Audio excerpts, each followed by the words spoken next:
everyone, and welcome to day 13 of McDougall's maximum weight loss challenge. So I'm making something this morning called wicked mushrooms.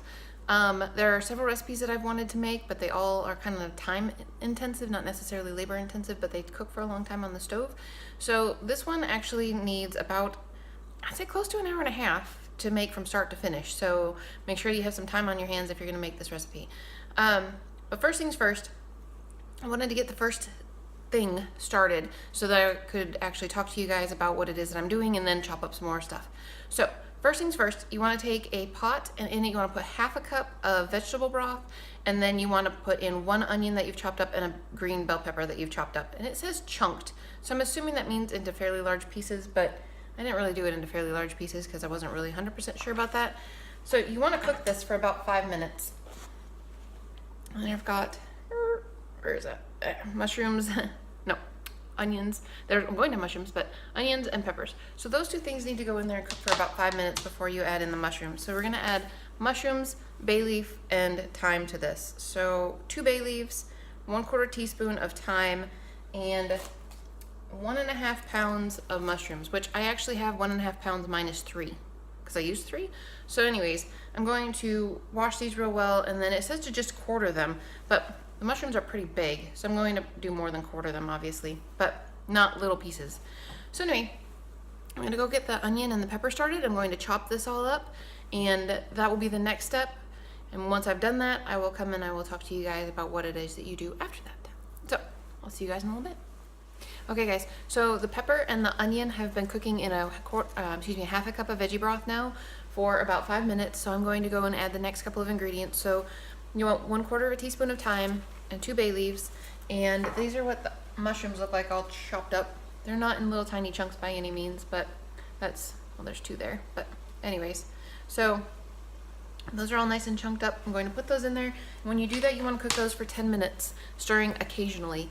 And then there's a whole nother set of ingredients, but these are all just sauces type stuff. There's not that much more. So I'm going to go do that, and when that's about ready for the next set, I will come and show you guys what it is that goes in after that. After you've got this cooked for 10 minutes, then it cooks for like an hour. So you need to get this part started and get it going so that it can be done before I leave for work. That'd be a great idea. So I will talk to you guys again in a little bit for some more ingredients. All right guys, so I wanted you to see what this looks like after about, it's been 8 or 9 minutes now, actually 8 minutes. This is what it looks like, and well, that doesn't really help much, does it? Anyways, the mushrooms are starting to cook down, and it still just had that 1/2 of a cup of broth in it, but it's obviously, as you can see, there's quite a bit more liquid in there simply from the onions and the mushrooms giving off liquid. So let's go take a look at the ingredients that are due next. All right, so now what you want to put into your mushroom dish is 1.5 more cups of broth. So there's a 1.5 cups of water here, and I made it into broth with the Better Than Bouillon No Chicken base. You're going to want to put in 1 tablespoon of dried parsley and 1 tablespoon, 1 tablespoon of soy sauce, and I just use the 50% less sodium soy sauce.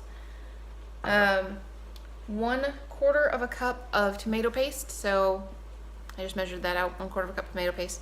I'm going to have to find something to do because that's about 1/2 of one of those cute little cans of tomato paste. That's about 1/2 of that, so I'm going to need to figure out something else to do with the rest of it. And then 1 cup of red wine. I have these little bottles of red wine. I have white and red up in the closet.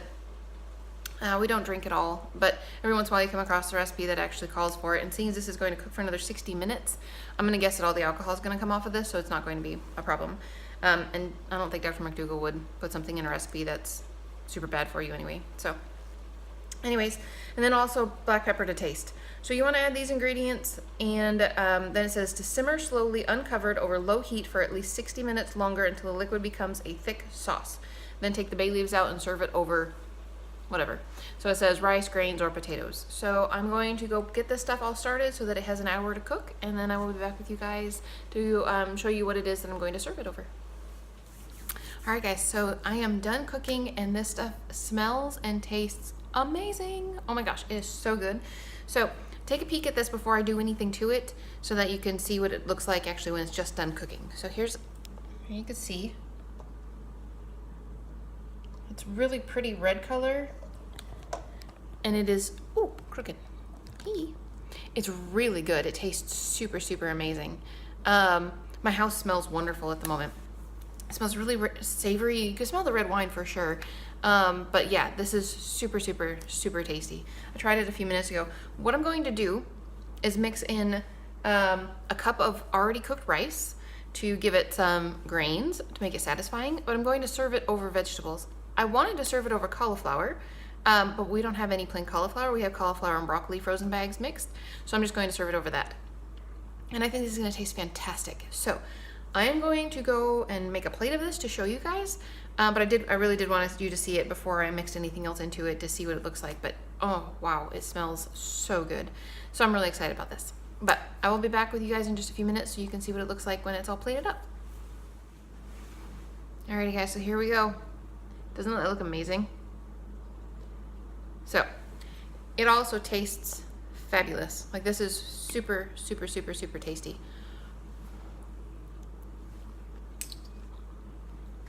It's really good.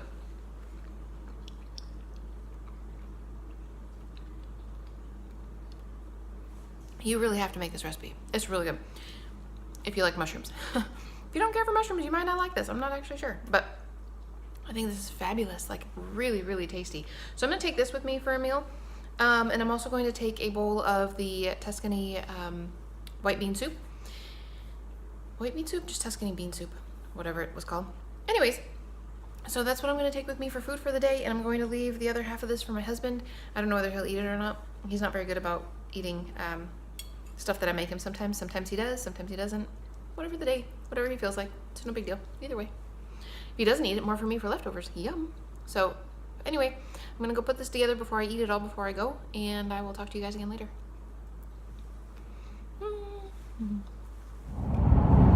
Hey everybody, so happy day. It's after work because the time is over. Yay! I am headed home. I ate my mushrooms. It was really good. Like, I really, really liked that. It was very tasty. It was real good with the rice and the vegetables. The broccoli and cauliflower worked out really well with it. It was a very good combination. My husband tried a bite of it and he did not care for it. I'm pretty sure it's just too much mushrooms for him. And they're not little tiny pieces of mushrooms, they're like bigger size pieces of mushrooms, so you actually have some chew factor going on. So if you like mushrooms and you know that you like well, I think it's called beef bourguignon, but anyway, if you like French type cuisine that's got maybe a wine-based type sauce, you'll really like this. It really was good. I really actually enjoyed it. So I would highly recommend trying it if you like mushrooms. If you don't care for mushrooms, you might want to skip this one. Just like the savory oats. If you don't care for mushrooms, you might want to skip that one. But I really liked it. It was really good. So I took my soup with me. I did not eat that though. So I'm headed home now. And by the time I get home, it'll be probably about 6:15ish. And I am going to eat again because I'm hungry. So I ate late, well, it wasn't late, it was like 11. And then I just didn't get hungry again. So now I am hungry. I have been hungry actually for about the last hour or so, but I didn't really want to eat that close to leaving because it's just time to leave. So I'm not sure what I'm going to eat when I get home, other than I might just eat some more of the mushroom stuff because it was good. I really liked it. So anyways, I probably don't have anything else to vlog about today. I do have one other thing. I would like to go home and I'd like to eat, but I do have one other thing that I absolutely am going to do when I get home, and I'm going to exercise. I think I'm going to do an exercise video, but I haven't decided if I'm going to do, I usually do the fitness blender. I'm not sure if I'm going to do the tank top arms or if I'm going to do like a body workout. I probably should do a body workout. I just really haven't done much working out of any sort in a while. I just ride the bike or do my little Simply Fit board or use the Gazelle upstairs, and it's just not really, like, I don't get hot and sweaty for the most part, and probably need to do something a little bit more strenuous. So I'm going to do some exercise tonight, that is for sure. And yeah,